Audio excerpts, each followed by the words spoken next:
Hi friends, मु Deepali channel को आपण मानको स्वागत।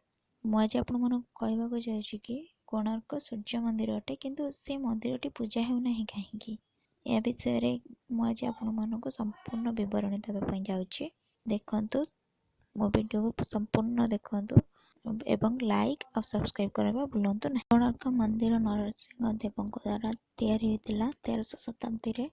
मंदिरर आकृति रथाकृति भले कला पहाड़ बहुत मंदिर बहुत अंश भंगारुजा कर तो जहाँ अंश बाकी अच्छे ताहाको आमे भ्रमण कर वर्तमान देखुछु।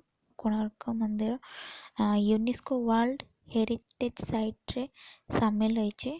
तो एटा ओडिया मानक पई बहुत बड़ गर्वर कथा। कोणार्क तो कोणार्कर अर्थ होछि कोण आ वर्क नॉर्थ ईस्ट रो कॉर्नर रे तापरे अर्क होचंदी सूर्य।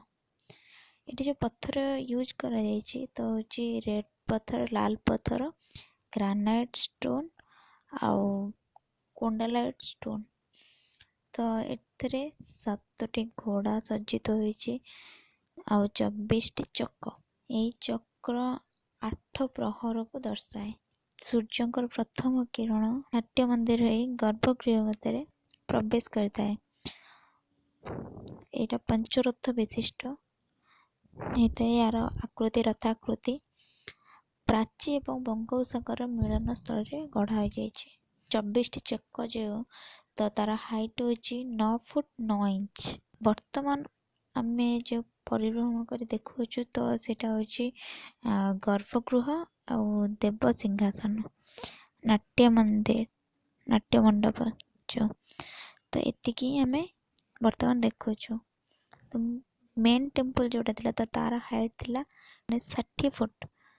याको कला पहाड़ बहुत किछि मंदिर रो क्षयक्षति घटाइथिले।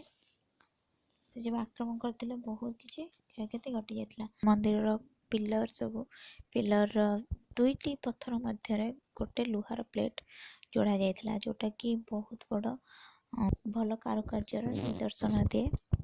मंदिर चूड़ारे 52 मेट्रिक टन रो एक विशाल चुंबक खंजा जायछि जाको मुंडी मारी थिले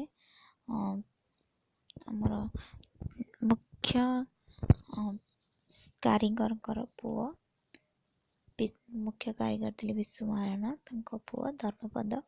जहाँ विषय स्टोरी चेक गप विषय आम समस्त ओडिया मन को जना।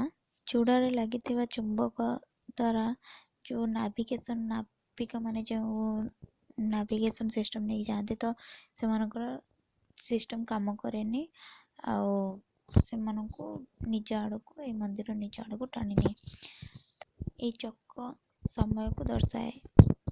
तो 3टा द्वार अच्छी गोटे अच्छी सिंह द्वार, हाथी द्वार, अश्व द्वार। सिंह द्वार अच्छी शक्तिर, हाथी द्वार अच्छी साहसर, अश्व द्वार अच्छी पैसार।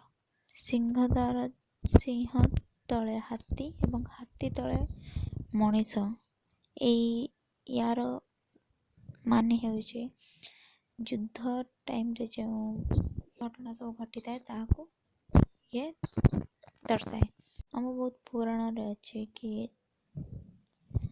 श्री कृष्ण को पुओ सांब तांको जब कुष्ठ होइतिला तो ब्रह्मा जब कहथिले कि सूर्य को पूजा करिया पई प्राची एवं बंगोपसागर मिलन स्थल रे तो से सेटारे 12 वर्ष तपस्या करथिले। ता द्वारा तांको जो कुष्ठ रोगरो मुक्ति मिलिथिला। तो पुणी से किछि वर्ष परे नरसिंह देवकर माता सूर्यंकर बहुत बड़ भक्त थिले तो सी मध्य सेठारे पूजा करथिले। सूर्य को पूजा करिया परे तांको नरसिंह देव प्राप्ति हेतिला। तो सी नरसिंह देव जेबे राजा होई सारले सेबे से मिलन स्थल रे एक मंदिर तैयारी करिले। तो से मंदिर तैयारी करिया पई 12 वर्ष 12 एकर जमी 1200 कारीगर से नियुक्त करा जायतिला। ए मंदिर रो मुंडी के मारी पार नथिले तो समस्त भाबिथिले कि ରାଜା ଯେବେ ଜାଣିବେ ତ ସମସ୍ତଙ୍କର ମୁଣ୍ଡ କାଟ କରିବେ। ତ ସେଥିପାଇଁ ମୁଖ୍ୟ କାରିଗରଙ୍କର ପୁଅ ରାତାରାତି ସେ ମନ୍ଦିରର ମୁଣ୍ଡି ମାରିଥିଲା ଧର୍ମପଦ, ଛୋଟ ବାଳକଟିଏ ହେଇ।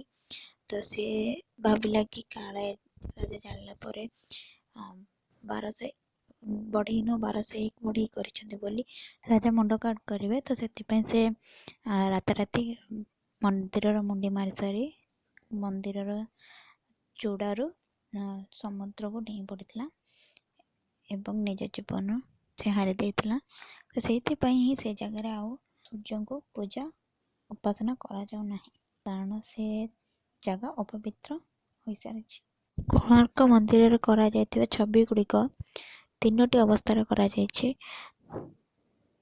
ବାଲ୍ୟାବସ୍ଥା, ଯୁବ ଅବସ୍ଥା ଏବଂ ବୃଦ୍ଧ ଅବସ୍ଥା।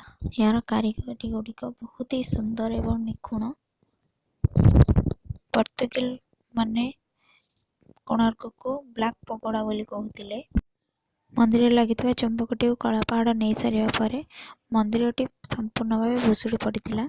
ଚକ୍ର 8 ପ୍ରହରକୁ ବୁଝାଉଛି। ଚକ୍ର 24 ଘଣ୍ଟା, ଆମର ଘଣ୍ଟାରେ ଯେତିକି ସମୟ ହେଇଥିବ ଚକ୍ର ସେତିକି ଦେଖେଇବ। ବଡ଼ ବଡ଼ 2ଟି ଘଣ୍ଟା ମଧ୍ୟରେ ଡିଷ୍ଟାନ୍ସ ହେଉଛି 3 ଘଣ୍ଟା। ବଡ଼ କଣ୍ଟାରୁ ଛୋଟ କଣ୍ଟା ମଧ୍ୟରେ ଡିଷ୍ଟାନ୍ସ ହେଉଛି 90 ମିନିଟ୍। ଚକ୍ରର ମଝିରେ ଆଙ୍ଗୁଠି ରଖିଲେ ସୂର୍ଯ୍ୟଙ୍କ କିରଣ ଦ୍ୱାରା ଆଙ୍ଗୁଠିର ଛାଇ ଆପଣଙ୍କୁ ସମୟ କହିଦେବ। କଳା ପାହାଡ଼ ଦଧି ନଦୀରେ ଲାଗିଥିବା ଚୁମ୍ବକଟିକୁ ନେଇ ସାରିବା ପରେ ମନ୍ଦିରଟି ଭୁଷୁଡ଼ି ପଡ଼ିଥିଲା ଏବଂ ସେ ମନ୍ଦିରଟି ସେତେବେଳେ ବାଲିରେ ପୋତି ଯାଇଥିଲା। ଯେବେ ଇଂରେଜ ଲୋକ ଆସିଥିଲେ ତ ସେବେ ବନ୍ଦର ଖୋଜୁ ଖୋଜୁ ଏ ମନ୍ଦିରଟିକୁ ପାଇଥିଲେ। ତ ସେ ତାର ମରାମତି କାମ ଆରମ୍ଭ କରିଥିଲେ ଏବଂ ତାର ରକ୍ଷଣାବେକ୍ଷଣ କରିଥିଲେ। ତ ବର୍ତ୍ତମାନ ଏହି ମନ୍ଦିରର ହାଇଟ୍ 229 ଫିଟ୍, ପ୍ରଜାକକ୍ଷ 128 ଫିଟ୍, ପୁରା ପରିସର 857 ଫିଟ୍, ଲମ୍ବା 540 ଫିଟ୍, ଚଉଡ଼ା। ଏଠାରେ ସମୁଦ୍ର ବି ଅଛି। ତ ଏଇଟା ଗୋଟେ ପିକନିକ୍ ସ୍ପଟ୍ ବି। ବୁଲିବା ପାଇଁ ବହୁତ କିଛି ଜାଗା ଅଛି। ମୁଁ ଆଶା କରେ ଆପଣଙ୍କୁ ମୋ ଭିଡ଼ିଓଟି ଭଲ ଲାଗିଥିବ। ମୋତେ ଲାଇକ୍ ଆଉ ସବସ୍କ୍ରାଇବ୍ କରିବାକୁ ଭୁଲନ୍ତୁ ନାହିଁ। ଧନ୍ୟବାଦ।